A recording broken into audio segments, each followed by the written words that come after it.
জাতীয় জবাব চাই। ফিলিস্তিনে হামলা কেন? জাতীয় জবাব চাই। বাদরের হাতিয়ার গর্জে উঠুক আরেকবার। ফিলিস্তিন ফিলিস্তিন আমরা মুক্ত করবো ইনশাআল্লাহ। আমরা আরো জানিয়ে দিতে চাই এভাবে নির্বিচারে গণহত্যা চলবে এবং ইহুদিদের সঙ্গে আমাদের সম্পর্ক থাকবে, সেটা একসঙ্গে চলতে পারে না। আমরা জামাত ইসলামের পক্ষ থেকে আহ্বান জানাচ্ছি, ইহুদিদের সমস্ত পণ্য আমরা আজকে থেকে বয়কট করলাম।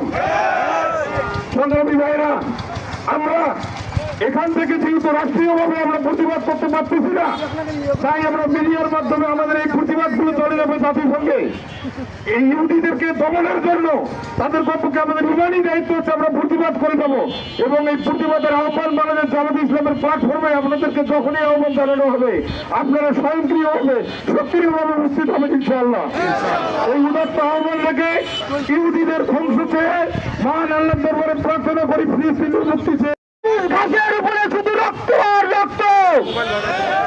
আমাদের মুসলিম ভাইদেরকে তোমরা শূন্য করেছ, কিন্তু গাজার মাটিতে পড়া রক্ত একদিন তোমাদেরকে নিশ্চিন্ন করার জন্য যথেষ্ট হবে ইনশাআল্লাহ। আমরা বাংলাদেশের ভূখণ্ড থেকে বলতে চাই, বাংলাদেশ জামাত ইসলামী সহ এদেশের মানবতার পক্ষে সকল শক্তি একমত। ফিলিস্তিন এদেশের সন্ত্রাসী সংগঠন, ইসরায়েল এদেশের সন্ত্রাসী দেশ, তাদেরকে বিশ্রাম আমরা দেখতে চাই না।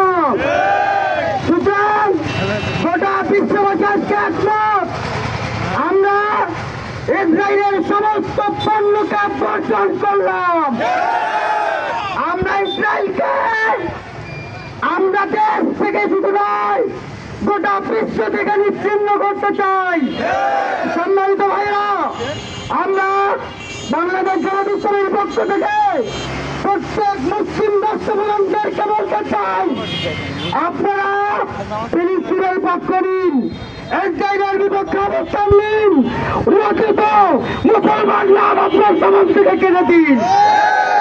কথা আমাদের পরিষ্কার, পৃথিবীর পুরো প্রান্তে মুসলমানদের উপর আঘাত আমরা সহ্য করবো না।